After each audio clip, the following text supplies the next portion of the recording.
Asiatic સિંહોના ઘર અને કેસર કેરીનો ગઢ ગણાતા ગીર પંથકની નવી ઓળખ કાજુની ખેતી બને તો નવાઈ નથી.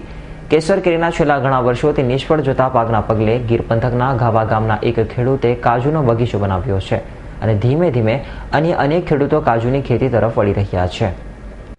કેસર કેરીના ગઢ એવા ગીર પંથકમાં હવે કાજુની ખેતીનું આગમન થઈ ચૂક્યું છે, કારણ કે વારંવાર વાતાવરણમાં થતા ફેરફારો અને કમોસમી વરસાદથી કેસર કેરી પકવતા ખેડૂતોની માઠી દશા બેઠી છે અને આ જ કારણે ખેડૂતો આંબાના બગીચાઓનો સફાયો કરી રહ્યા છે. પરંતુ આંબાના બગીચા કાઢી નાખ્યા બાદ ઉજ્જડ બનેલી જમીનમાં શું કરવું તે એક મોટો સવાલ ખેડૂતો માટે ચિંતાનો વિષય બન્યો છે. ત્યારે ગીર પંથકના ધાવા ગામના જશવંતભાઈ નામના ખેડૂત પ્રેરણારૂપ બન્યા છે. જશવંતભાઈએ તેની 8 વીઘાની બંજર જમીનમાં કાજુની ખેતી શરૂ કરી છે અને આ પ્રથમ 200 કિલો કાજુનો પાક પણ મેળવ્યો છે. મારું ગામ ધાવા અને 5-10 વર્ષથી ધીમે ધીમે આ વર્ષ જેવું તો મારી ઉંમરમાં મેં વર્ષ જોયું નથી. આ વર્ષે આંબાના ઝાડ ઉપર કેરી ગોતવી કઠણ છે. ફ્લાવરિંગ સારું હતું પણ સેટિંગ જ ન થયું અને આ વર્ષે કપાવાના ગામો ગામ એટલા બગીચા કપાય છે કે કદાચ કેરી ગોતવી કઠણ થાય.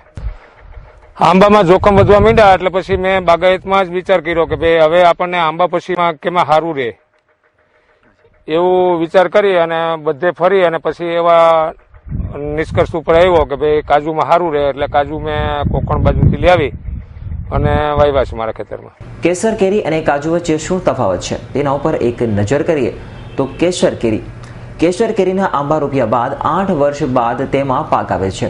કેસર કેરીના 1 કિલોના 20 થી 30 રૂપિયા ખેડૂતોને હરાજીમાં મળે છે. 1 વીઘા જમીનમાં 20 કેસર કેરીના આંબાનું વાવેતર થાય છે. એક આંબામાં 100 થી 150 કિલો કેરીનો ઉતારો આવે છે. કાજુની ખેતીમાં જોઈએ તો કાજુના ઝાડના વાવેતર બાદ 10 વર્ષે પાક લેવાય છે. કાજુના 1 કિલોના 600 રૂપિયા ખેડૂત મેળવી શકે છે. 1 વીઘામાં 40 કાજુના ઝાડનું વાવેતર થાય છે. એક કાજુના ઝાડમાંથી 20 કિલો જેટલો કાજુનો ઉતારો આવે છે. તેમજ આ કાજુના ઝાડને પાણી ખૂબ જ ઓછી માત્રામાં જરૂર પડે છે. હાલ તો આ ધાવા ગીર ગામના ખેડૂત જશવંતભાઈના મતે કેસર કેરી કરતા કાજુની ખેતીમાં સારું વળતર ખેડૂતો મેળવી શકે છે. આ બંજર જમીન હતી અને 10 વીઘા મારા ભાગમાં છે. એમાંથી 8 વીઘા મેં રિપેર કરી અને 320 ઝાડ મેં વાવ્યા છે. બજારમાં તો ઘણો ફેર છે. કાજુના તો રિટેલમાં 600 રૂપિયા જેવા કિલાના છે અને કેરી તો હવે જોખમવાળી થઈ ગઈ અને એ કિલ્લાના ભાવમાં તો 20 રૂપિયા કે 25 રૂપિયા જ હોય બધી. એટલે કાજુમાં ઉત્પાદનની દ્રષ્ટિએ 40 વીઘામાં આવે અને એક છોડ પુખ્ત વયનું એટલે કે 10 વર્ષનું થાય એટલે 10 થી 20 કિલો સુધી નટ આપે. પણ 10 કિલો આપે તો પણ 1000નું ઝાડ થયું તો પણ 40,000નો વીઘો થાય. એટલે આ વર્ષે 200 કિલો જેવાનો ઉતારો આવી ગયો છે અને હજી ચાલુ જ છે ઉતારો. એટલે આમાં 25% નીકળે એટલે 50 કિલો જેવો ચોખ્ખા કાજુ મળશે અને એનો બજાર ભાવ હોલસેલમાં 500 રૂપિયા કિલાના મળે છે. અને પાણીની અહીં સોર્સ નથી એટલે વગર પાણીના ઝાડ એમ કે 1-2 પાન બાજુમાંથી લઈને પાઉં છું. બાકી આને કોઈ જંગલી જનાવર, આ જંગલની બોર્ડર ઉપરનું અમારું ખેતર છે.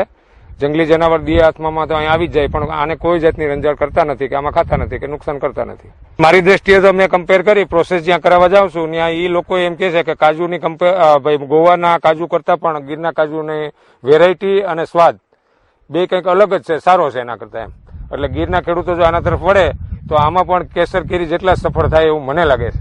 ગીર પંથકમાં વારંવાર પડતા કમોસમી વરસાદ અને મિની વાવાઝોડાના કારણે કેસર કેરી પકવતા ખેડૂતોને ધોળા દિવસે રોવાનો વારો આવ્યો છે. ત્યારે જશવંતભાઈની જેમ ગીર પંથકના અન્ય ખેડૂતોએ પણ કાજુની ખેતી તરફ વળવું જોઈએ તેવું ધાવા ગામના સરપંચનું માનવું છે. અમારા ગામમાં ધાવા ગામમાં જે પ્રગતિશીલ ખેડૂત જશવંતભાઈ રોલાએ જે આ કાજુનો બગીચો કર્યો ત્યારે એમ કહેતા હતા કે અહીંયા ન થાય અને ખેતીવાડી ખાતું પણ કહેતું હતું કે આ જે શક્ય નથી. એટલે જે અશક્યની વાત છે એ જે અત્યારે જોતા એવું લાગે છે કે જે આ સોનામાંથી સૂરજ ઉગ્યો એના જેવી બાબત છે આ એમ. અને જે કેરીનો પાક નિષ્ફળ જવા માંડ્યો એટલે ખેડૂત વિચારી રહ્યા છે કે હવે જે આ કાજુ તરફ વળવાનું બધા હવે એવું માનવે છે કે હવે કાજુ તરફ વળીએ એમ.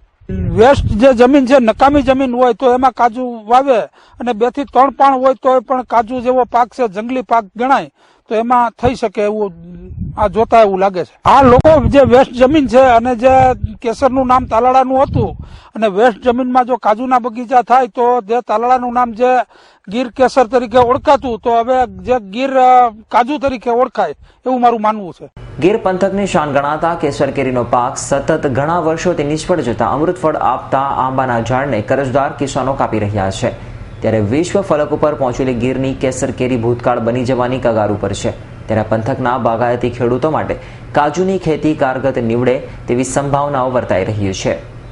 Rakesh Pardava, S9 news, Gir Somnath.